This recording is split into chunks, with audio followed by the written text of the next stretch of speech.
Hello, Cryptonauts, and welcome back to another episode of Cryptocurrency Chat. I'm your host, Jake Jabarelli, with my co-host, who's currently mute tonight, Blockchain John.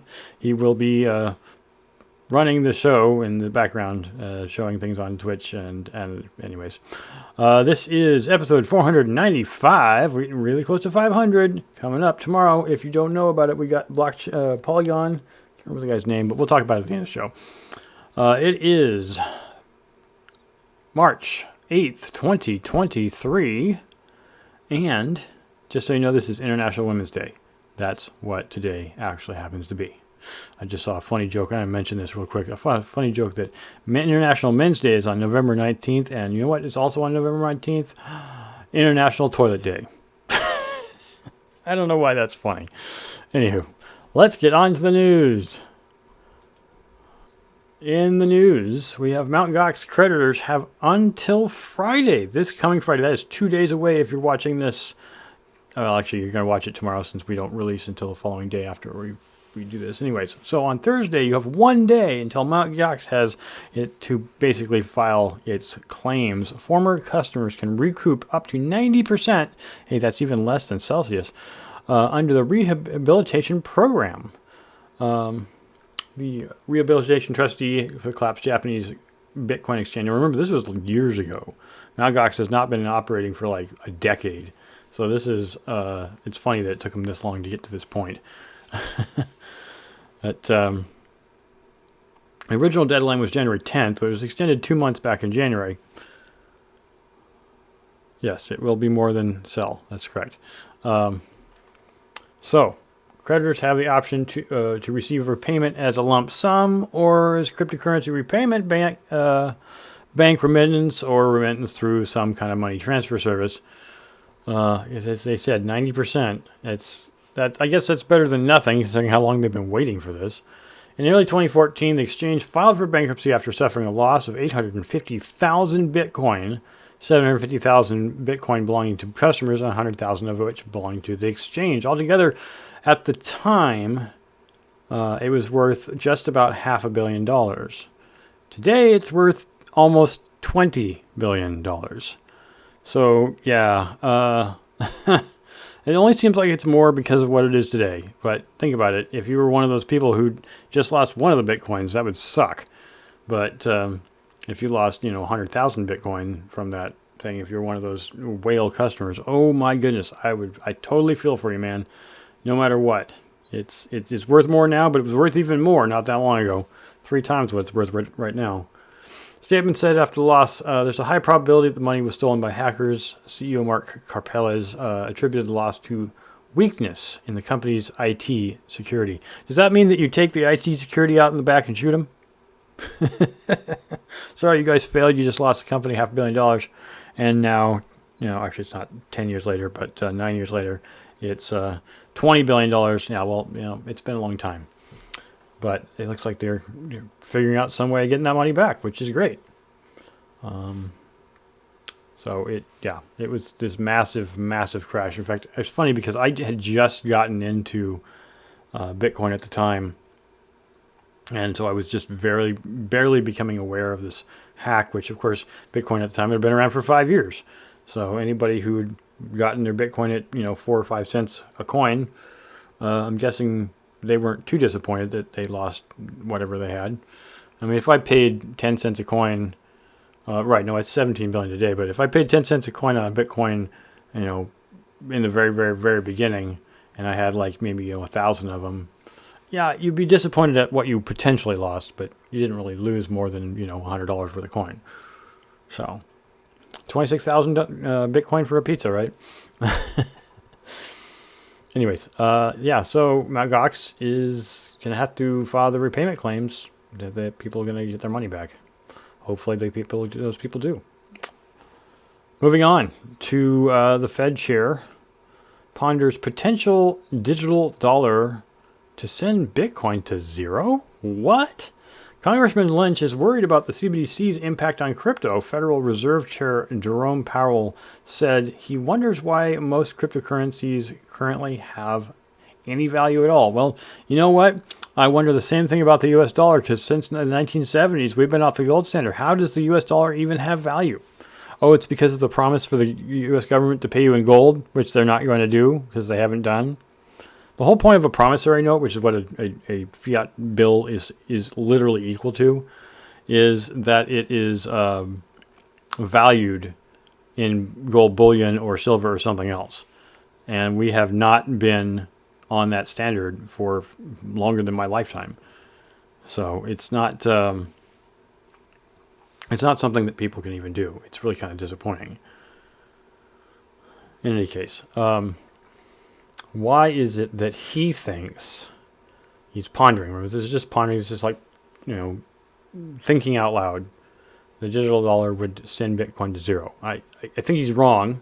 I think John believes that's probably true too. But we've talked many times about what CBDCs are and how they're bad for us and without privacy. And Tom Emmert is definitely talking about privacy. He's a Republican. I don't remember where he's from, but he's been, I think it might be North Carolina, but he's been talking about how he's trying to make sure that any CBDC that this country does has privacy included in it, so that we don't just get screwed by our government. So one of the things he comments about here is, or rather Lynch comments came as Powell testified before the House Financial Service Committee. He said, I am worried about a lot of these stablecoins and other cryptocurrencies. Do they go to zero when we come up with a CBDC that has full faith and credit in the United States behind it? No. Just in case Lynch is unaware, Bitcoin is not based on the U.S. dollar. Bitcoin is its own independent thing. It is not necessarily based in the U.S., as it is a world currency which is dependent on no one particular. Yeah, it might be rated in the value of dollar, but it's not, as we said many, many times, one Bitcoin is equal to one Bitcoin. Now, a Bitcoin does not depend on the U.S. dollar at all. People trade in it, but that doesn't mean it's dependent on it. So we're not worried about it. Let's see here. He said, Powell said, I've never understood the valuation of these things. Powell indicated it's unclear to him why any cryptocurrency that isn't drawing on the credibility of the dollar, but as I just said, the problem is it's not that Bitcoin depends on the dollar. It's just a lot of people trade Bitcoin and dollar because the U.S. dollar is a world currency of sorts. El Salvador brought Bitcoin into its country to escape the dollar because they were tired of being dependent upon the dollar. So, stable coins like Tether have faced penalties. There is an issue with stable coins, and Bitcoin is not a stable coin. It is its own entity.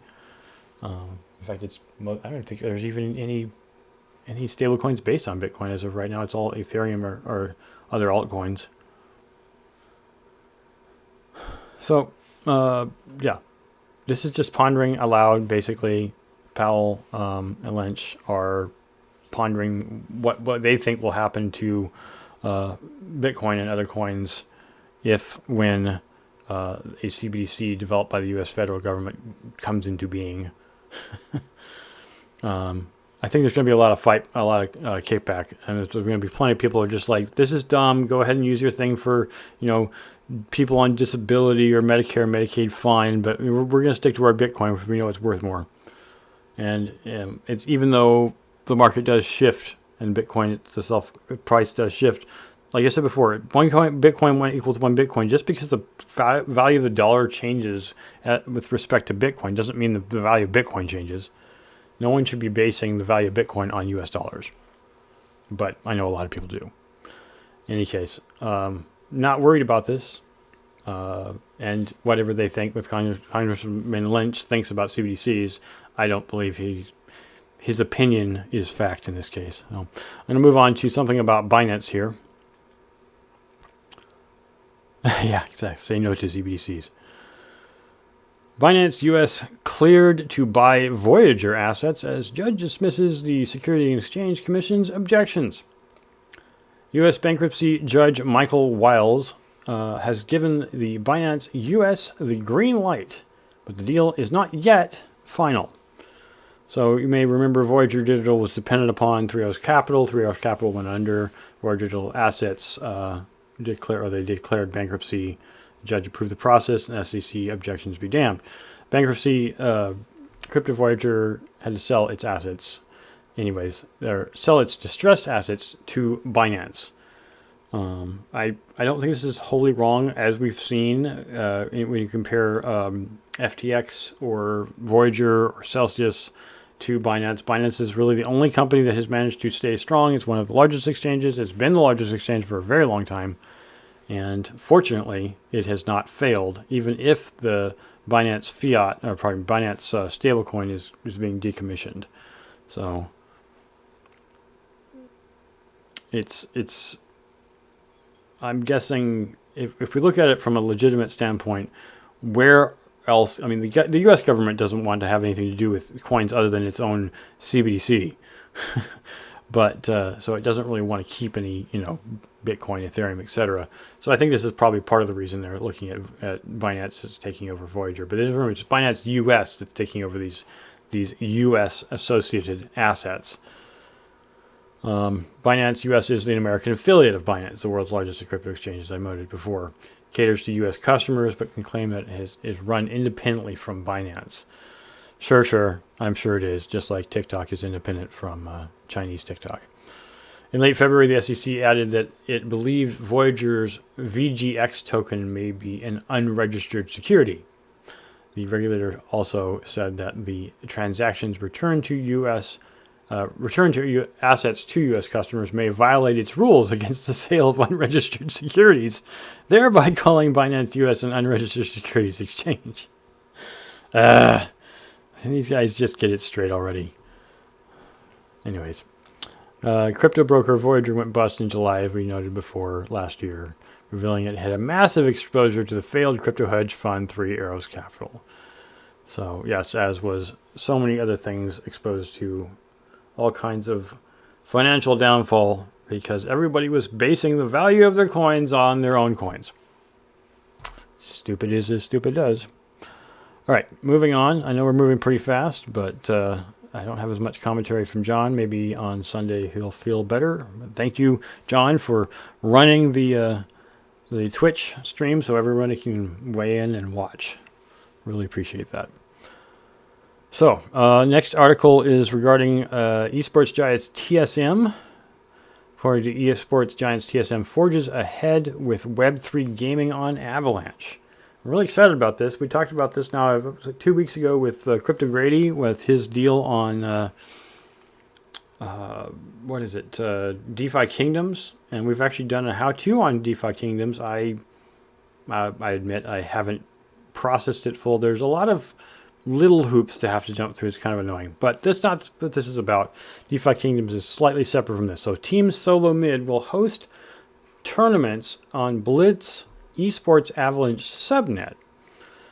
Despite the collapse of FTX and scraped $200 million naming rights deal, sorry, scrapped. I said that wrong. Team Solid Mid's affinity for crypto hasn't soured rather. In fact, the esports org, also known as TSM, is now building its own crypto subnetwork on Avalanche to facilitate esports transactions and tournaments, and TSM parent company anyways. So this is great to see that more esports are going Avalanche. Avalanche seems to be able to support several different games, actually quite a number of games. It's not, the only thing here is TSM is known for its League of Legends, if people have ever played that game. Professional team, that's actually the team name, not the game name. While Blitz offers in-game overlays for League of Legends, as well as AAA games like Apex Legends and Valorant and Team Flight Tactics, currently boasts over 30 million users. That is an awesome number to see. It's great to see that Avalanche can support this. The one thing, I think we talked about this in a different episode, I don't remember exactly which one it was, where when you start having a lot of different transactions, you need to make sure that your network is secure and can handle either hundreds of thousands of transactions per second, or won't crash when hundreds of thousands or 200s of thousands of network of transactions attempt. We've already seen what happens on Ethereum. There's only so much you can do, and then you get bottlenecks. If you're trying to play a game that's based on that, maybe your game doesn't work, and that would really suck. I know that DeFi Kings has their own network that they make transactions go through, either because they don't trust or just because the technology isn't there yet for them. So I'm excited to see this. I don't personally play these games, but I am really excited to see how Avalanche Network and in general crypto blockchains can be used better to help gaming really work out. The portability of the NFT concept, even though I know what they call true gamers really hate NFTs, it's important to recognize that NFTs are not just here to stay, not because I'm trying to trample on anybody's desires to not have NFTs involved in their games, but from the sense of what NFTs can ultimately do. Because they're so portable, you then can own whatever that thing is. It's one of the great things about DeFi Kingdom with their heroes. Their heroes are literally NFTs. And then all the aspects, this is like a super complex NFT. It's really kind of a slick kind of idea, because then your character really belongs to you. It doesn't belong to the company that made the game. And the same thing is going to be true for all these other functionality. I know that people are doing a lot of different types of things like tracking functionality, but just like Dookie Dash, where the grand prize was obtained by one particularly really good player, and then he sold that trophy, that key, for $1.2 million. I think that's amazing. I mean, I don't know how that would exactly work for this, but I can see so many different game versions. You play a game hero or some aspect of a game really, really high, you get that unobtainable thing, and then you just want to leave the game for whatever reason, you move on to a different game, and someone else is like, hey, I'll buy that from you for $1 million. Of course. You can't necessarily do that with games right now, but this will make it possible. So really excited about this idea. I'm glad to see that they're moving to Avalanche, and I'm glad to see that more AAA games like these three are coming. So, sorry that we can't hear input from John. As I said before, he's a little hoarse today. That doesn't mean he's a pony. Moving on. Judges scrutinize the SEC over denial of grayscale Bitcoin ETF. So, John and I talked about this quite a bit in the last year. A lot of time, all the way back to like February of last year, so now basically a year ago now. There have been a number of attempts. In fact, there's been many more than that since before then, but many, many, many attempts for people to get into having an ETF, exchange traded, not fiat function. What is it? I don't know what the F stands for. Anyways, exchange traded feature for Bitcoin. So the judges are scrutinizing the SEC over the denial of grayscale Bitcoin. With the company's lawsuit against SEC reached a pivotal moment as judges questioned the agency's decision making. What was the problem? What was the SEC doing wrong? This is what everybody wants to know. And of course, this has been the problem with Bitcoin and in the hands of Gary Gensler pretty much since 2018. Or was it 2018 when he took over? 2019, I don't remember. It's recently. In any case, since Uncle Gary, and like you say, Gary's not an idiot, but he's playing this really weird political game. And we don't really fully understand how that works. And so he's kind of like this weird force tactics. Yeah, there you go. F is for fraud, right. Or fund, sorry. So exchange traded fund, my bad. In any case, he's been playing this weird kind of like shadow game where he's been stepping on people and trying to convince them to just go the right way with the way the SEC works with fiat. And a lot of people are just, can you just come out and say what you mean instead of, bullying your way into getting people to do what you want them to do? I don't know if it's because Gary knows that the U.S. government has, quote unquote, infinite money and could just, sue people into the ground, or if it's because he's trying to play a balancing game. It's kind of a weird perspective. So the questions came along during oral arguments in the U.S. Court of Appeals for the D.C. Circuit, overseen by blah, blah, blah. Grayscale initiated legal action against the SEC in June of last year after an application to convert its Grayscale Bitcoin Trust, or GBDC, into a spot market for Bitcoin ETF was rejected. A core element of the SEC's argument delivered by the senior counsel was whether fraud and manipulation in the spot market impacts futures markets in the same way. So they're kind of holding off because they're like, well, we don't want people to fraud, right? It's kind of unfortunate in that sense that the SEC thinks is. But like I said before, Gary has been very hush-hush and weird about his trying to enforce the rules on how this works. And honestly, if we're being realistic, I think I know why. It's because calling out the law when you don't really have a law to base it on explicitly puts you in a difficult position, because now you've told people what to do and there's no law behind it. So we can't really say definitively. Yeah, exactly. He's managing risk. That's exactly right, Paulie. It seems there's quite a bit of information on how these markets work together. The Commission really needs to explain how it understands the relationship between Bitcoin futures and the spot price of Bitcoin. So, as I was making a point, there's complications, and no one really wants to say yay or nay until they know what it means. The same risk of fraud and manipulation that's currently avowed in Bitcoin products for trade in the Chicago Mercantile Exchange, CME. Currently, the shares of GBC trade at slightly less than the underlying value of Bitcoin held in Grayscale, and it is trust partly due to the product's structure, which prevents shares from being redeemed for Bitcoin. So this is also part of the problem we're struggling with, and that's really what it comes down to, is that no one can find a definitive way of saying this is how it works. It's been pretty clear. I mean, not clear in the sense of defined law, but clear in the sense of the way that Gary Gensler has been treating Bitcoin companies, is that they're just treating them in this kind of like vague, not completed concept or ideal. It's unfair, but we're talking about billions of dollars. We already know how many billions of dollars have gone out the door from theft, so nothing new there.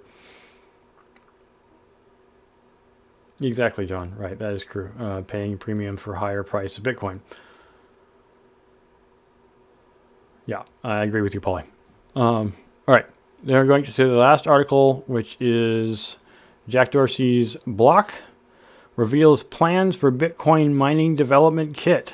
It's kind of fascinating to me. Maybe not everybody's into this, but to me, because I am a miner, I was for a long time, I still technically am mining, just not Bitcoin. The company hopes to see developers integrate mining into heating solutions, off-grid mining, home mining, and intermittent power applications. So if you can take it from the standpoint of what Jack Dorsey started with, he started with Twitter back in 2007, I think. And as a person who is into tech in general and disruption, which is what Twitter really was in its early days, it kind of makes sense of what he's doing now. I mean, he moved away from Twitter, completely dropped away from it. They do have their own version, which we mentioned in a previous podcast, called Blue Sky, which is going to be blockchain-based Twitter, basically. But a lot of what he seems to be focusing on now is things based on blockchain, but not controlled by blockchain. And so he's not trying to control the companies. He's just trying to build things on top of it. And what I see him doing in particular with this, I find it funny when you mention heating solutions. I've actually been using the servers that I own in my garage while I didn't have access to my shop as a way of heating or producing more heat. And it's like, to me, when it comes to mining, especially now that it's not worth it to mine, it's as in you can't make enough to cover cost of power. If you had a small device that's the size of like a block heater, it's like a localized room heater, that just happened to mine some kind of coin and heat your room at the same time, hey, you're making money. You're not going to offset the cost of electricity, but you wouldn't have anyways with the electricity that you were using to heat your room. But you could be making coin simultaneously. And honestly, a blockchain room heater is a brilliant idea, in my opinion. I don't know if you guys can hear the noise, but I have 3 of them sitting behind me. But he's also talking about off-grid mining. It's something I'm personally into. Home mining, which is something that there was a company called CoinMine One, where they made the device called the One. CoinMine was the name of the company. They unfortunately folded last year in June, and I was really, really into that idea, but the company completely dissolved. So not super. I'm disappointed that they didn't hold on a little bit longer, but I think they already knew that their time had come. And he also mentions intermittent power applications. Now, that is something I can speak explicitly to in particular. I don't want to see if I'm running out of time. Nope, we got time. Is that one of the big problems that California has, and I personally am somewhat involved in renewable energy, There's a big area near the Bay Area that's just east of the San Francisco Bay Area called the Altamont Pass. And there are literally hundreds of windmills sitting up over the pass. Now, there's a reason for this. That area of the world is one of the windiest inland places there is in the world. It is so ridiculously windy there all the time. There's never a time when there's not wind blowing. And because of that, people put up a bunch of windmills. And so the thing that always blows my mind is when I go through the Altamont Pass and the windmills are out there and they're not running. There's a reason for that. The reason is, and I've talked to PG&E about this, Pacific Gas and Electric, they collect most of the power from those windmills, is they don't need the power. And to me, that's just dumb. You should be running those windmills 24/7. Just let the wind blow them. Just continue to let them run. Why turn them off? Well, it's because there's certain hours of the day when they just don't need the power. And I say that's stupid. That what Jack Dorsey's talking about here, or at least what he's alluding to with this intermittent power applications, is that if you let them run all the time and redirect that power to crypto mining, then you actually have a way of storing the power in a different sense. And this was a proposal I'd actually put up to a company, actually to PG&E and the local Sacramento Municipal Utility District here,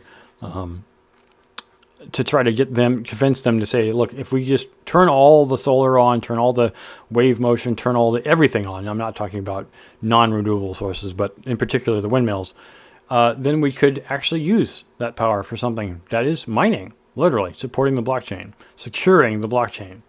So I think it would be beneficial to just leave them all on and just redirect that power to crypto mining. And I think Jack Dorsey has a really good point in this particular situation. So he's developing new ideas, in particular this development kit, a do-it-yourself kit to spur innovation in Bitcoin mining hardware. And I think it's smart. If you build a system for people to use that makes it easier to just build the concept instead of having to do ad hoc, I think that's not a bad idea. Yeah. So anyways, yeah, Block is Jack Dorsey's new company. Well, it was Square before, and now they've turned it into a blockchain company. And now they're trying to develop on blockchain to just figure out different ways of doing crypto things. And man, I wish I had his money so I could do the same stuff, because I'm trying to do it. I just don't have billions of dollars at my beck and call. I'm sure it's much more complicated than I'm making it out to be, but I'm still interested in the idea. So there was I think just as an off sense, one of the companies that was, I can't remember if it was Riot, I think it was Riot Mining in Texas, had built their own a natural gas power plant so that they could basically run their mining straight off of that. And I thought that was kind of brilliant because they needed a lot of power. And so they literally built their own plant. Now, obviously, things have changed a lot and they have to sell a lot of their hardware. I don't even know if they're even in business anymore. But when things were booming, it was looking like they were going to be running their own power grid. And then at one point during the summer, I do remember this in particular, they actually turned off a lot of their mining equipment, turned a lot of the power back to the local Texas grid, and the Texas grid paid them $10 million to doing that for just 3 days. Oh, that'd be amazing. That was exactly what I wanted to do here in California. But yeah, nobody seems to understand what I'm talking about. It's the curse of knowledge. Well, that's all we got for this. What are you guys talking about here in the chat? Ran for local office, lost by 1 vote. Okay. That sucks. All right. Well, thanks for participating, everybody in the chat. I appreciate you guys. Please check out our links here. We got ways you can donate if you appreciate our content. We have all kinds of coin methods for donating.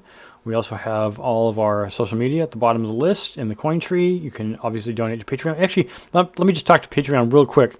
Patreon, there are all of our podcasts, every single podcast we do, all the pre-show stuff and the show stuff, the actual podcast itself goes into Patreon. So if you missed the pre-show, and I know a lot of people have missed the pre-show, you can go to Patreon and get it. It's only $3 a month. And if you want to get our the entire listing for all the stuff, the pre-show, post-show stuff for all of our interviews, that's also on Patreon, but that's a $5 a month thing. So if you want to get all the Patreon stuff, that is interviews and shows, pre-show stuff and post-show stuff, the only way to get it now, unless you listen to it live, is on Patreon. So please check that out. Donate to us. We really appreciate that. You can always, if you're watching us on YouTube or on Anchor, Spotify, etc., you can just, vote up or give us a thumbs up. We always appreciate it. And subscribe to our content. We appreciate you listening to us on a bi-weekly basis. You can also come and check us out in Discord. There's always a lot of stuff going on. We have our own coin. You can even get the coin, and you can even buy stuff with our coin. It's not just a coin for the sake of a coin. It's actually functional. There's a lot of stuff that John has created and put up. It's available for purchase using the C3 Media token, and you can please check that out in our Discord channel. And one last thing I want to say before we go, we're going to have, let me pull up my calendar really quick because I can't remember the name of the guy. Alexis Joker from Polygon Studios will be here tomorrow night at 7 p.m.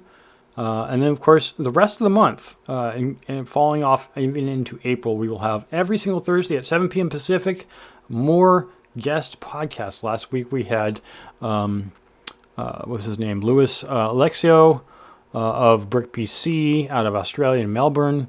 And prior to that, we missed Sean because he had an emergency, and then we had Crypto Grady, as I said, 2 weeks prior in DeFi Kingdom. So lots of guest podcasts coming out. Please check out the content. We really appreciate you guys. Thanks everyone for listening. And as John and I would say if he were here, stack shots and hodl. Adios.